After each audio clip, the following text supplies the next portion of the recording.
തെരഞ്ഞെടുപ്പ് പ്രചാരണം അവസാന ലാപ്പിലെത്തുമ്പോൾ മത്സരിച്ച് വോട്ട് പിടിക്കുകയാണ് സ്ഥാനാർത്ഥികൾ. കുഞ്ഞുങ്ങൾക്ക് വോട്ടില്ലെങ്കിലും സ്ഥാനാർത്ഥി പന്ന്യൻ രവീന്ദ്രനെ കാണാൻ ഓടിയെത്തുന്നുണ്ട് കുട്ടികൾ. സ്ഥാനാർത്ഥിയെ ചുവന്ന ഹാരമണിയിച്ചാണ് സ്വീകരിക്കുന്നത്.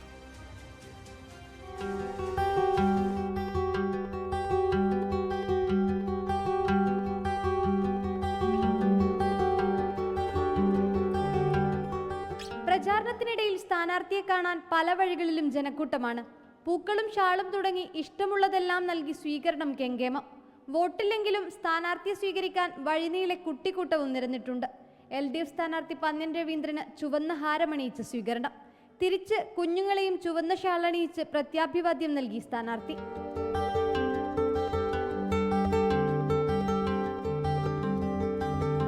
ഓരോ ജംഗ്ഷനിലും 2 വാക്ക് സംസാരിക്കും സ്ഥാനാർത്ഥി.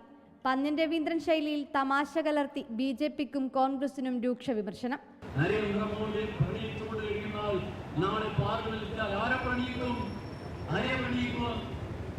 നമ്മുടെ നാട്ടിൽ കോൺഗ്രസ് എന്ന് പറയുന്നത് നിങ്ങൾക്കറിയാം, കോൺഗ്രസ് അവസരവാദ രാഷ്ട്രീയത്തിന്റെ ഭാഗത്തേക്ക് പോയിക്കൊണ്ടിരിക്കുന്നു. ശ്രദ്ധയോടെ രാഷ്ട്രീയം വീക്ഷിക്കുന്ന ഒരു കൂട്ടം മുതിർന്ന മനുഷ്യരെയും കാണാം ആ വഴിയരികിൽ.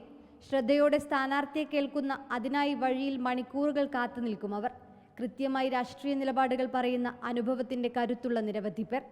റിപ്പോർട്ടർ, തിരുവനന്തപുരം.